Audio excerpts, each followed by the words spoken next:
오늘 우리에게 주신 하나님의 말씀은 열왕기하 23장 10절로부터 20절까지 말씀입니다.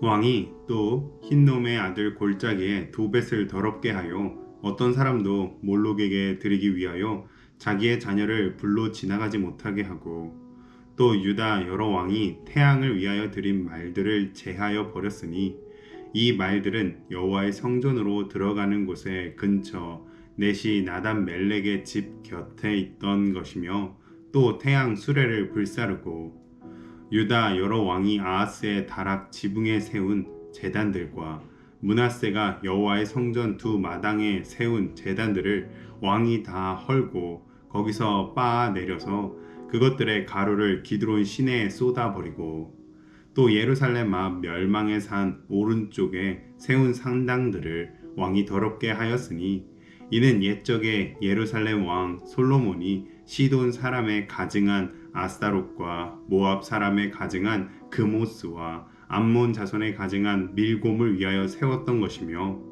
왕이 또 석상들을 깨뜨리며 아세라 목상들을 찢고 사람의 해골로 그곳에 채웠더라.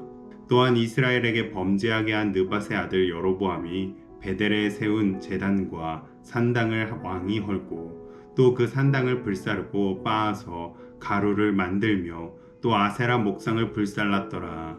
요시아가 몸을 돌이켜 산에 있는 무덤들을 보고 보내어 그 무덤에서 해골을 가져다가 제단 위에서 불살라 그 제단을 더럽게 하니라. 이 일을 하나님의 사람이 전하였더니 그 전한 여호와의 말씀대로 되었더라. 요시아가 이르되 내게 보이는 저것은 무슨 비석이냐 하니, 성읍 사람들이 그에게 말하되 왕께서 베델의 제단에 대하여 행하신 이 일을 전하러 유다에서 왔던 하나님의 사람의 묘실이니이다 하니라. 이르되 그대로 두고 그의 뼈를 옮기지 말라 하매, 무리가 그의 뼈와 사마리아에서 온 선지자의 뼈는 그대로 두었더라.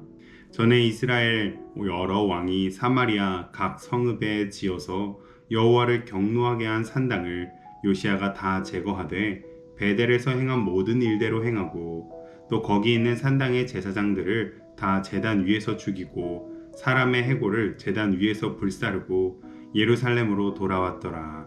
아멘. 예전 집에 벽지에 난 곰팡이를 제가 없애보겠다고 물티슈를 가지고 보이는 곳만 적당히 닦아냈던 적이 있었습니다. 그런데 얼마 지나지 않아 오히려 이전보다 더 많은 곰팡이가 퍼지고 말았습니다. 그래서 알아보니까 곰팡이를 제거할 때에는 보이지 않는 곳까지 다 찾아내서 약물을 뿌리고 닦아낸 후에 물기도 완전히 제거해 주어야 하지, 그렇지 않고 습기를 남겨두면 그 습기가 곰팡이 포자와 함께 주변으로 더욱 잘 퍼진다는 것이었습니다.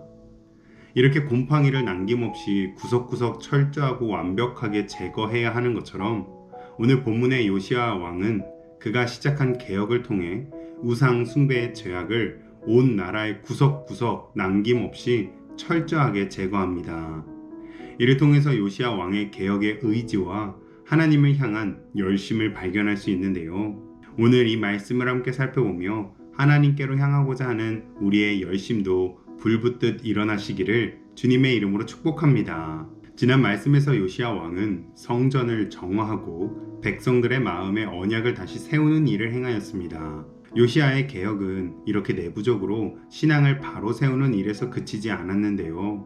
외부적으로 백성들의 일상과 밀접하게 연관되어지는 성전의 바깥 나라 구석구석 남겨져 있던 우상 숭배들의 흔적들을 일일이 제거하기 시작합니다.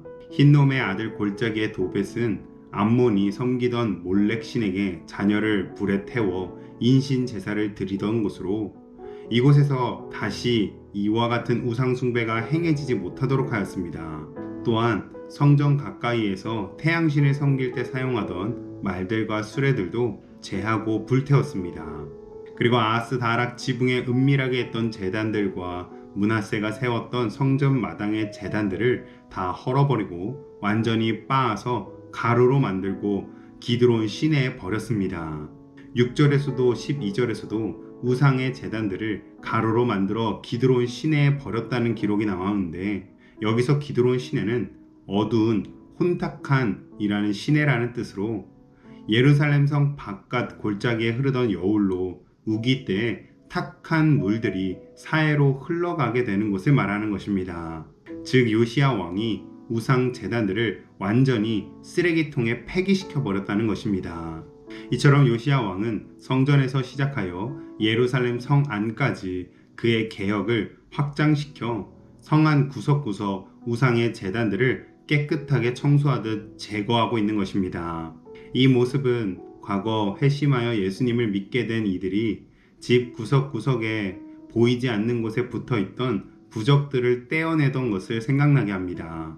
이와 같이 하나님께로 돌아가는 우리의 회개와 갱신은 그저 우리의 마음에서만 머물러 있는 것이 아니라 우리의 삶의 실제 실천으로 이어져야 합니다. 이어 요시야 왕은 예루살렘 성을 벗어나 유다의 영토 구석구석을 직접 찾아다닙니다. 그 시작은 13절에 예루살렘 앞 멸망의 산이었는데요. 멸망의 산은 예루살렘에서 마주 보이는 기드론 골짜기 건너편의 감람산을 말하는 것입니다. 그 감람산 오른쪽에 솔로몬 때에 세워 지금까지 이어져 오던 시돈 사람들의 아스다롯과 모압 사람들의 그모스와 암몬 자손의 밀곰 우상의 제단들이 있었습니다. 요시야 왕은 예루살렘 맞은편 감람산 그 오른쪽 근처까지 찾아가 그 우상들을 척결하였습니다. 그리고 요시야 왕은 예루살렘 근처뿐만 아니라 예루살렘에서 북쪽으로 17km 떨어진 베델을 찾아갑니다. 베델에는 이스라엘이 분열하고 나서 여로보암이 북이스라엘의 왕이 되었을 때 백성들이 예루살렘으로 찾아가 예배를 드리지 않도록 하기 위해 베델과 단에 하나님이라고 하며 만들었던 금송아지와 제단이 있었습니다. 요시야 왕은 북이스라엘의 타락의 뿌리가 되는 그 금송아지를 베델까지 찾아가 직접 척결한 것입니다. 그리고 그 근처 공동묘지의 무덤의 해골들을 가져다가 제단 위에 불살라 버림으로 그 제단을 다시는 사용할 수 없도록 완전히 폐기 처분했습니다. 그런데 요시야 왕의 베델의 이 우상 척결은 열왕기상 13장 2절에서 하나님의 사람이 예언했던 것의 성취였습니다. 곧 이 모든 개혁과 갱신은 하나님의 뜻과 섭리 아래에서 이루어지고 있었다는 것입니다. 이것은 곧 죄악을 끊어내고 하나님께로 돌아오는 것을 하나님께서도 기뻐하시며 원하고 있으셨다는 것입니다. 그리고 요시야 왕은 베델과 함께 사마리아 땅 곳곳의 모든 우상들과 제단들을 베델과 같이 철저하게 제거하였고 그 후에 예루살렘으로 돌아왔습니다. 이처럼 오늘 요시야 왕과 같이 우리 모두도 삶의 구석구석 매우 평범한 일상까지도 하나님의 말씀을 따라 죄악을 깨끗하게 씻어내야 합니다. 그러므로 오늘 우리 모두의 삶 전 영역, 일상의 구석구석까지 하나님께서 기뻐하실 거룩한 백성으로 변화시켜 가시기를 주님의 이름으로 축복합니다.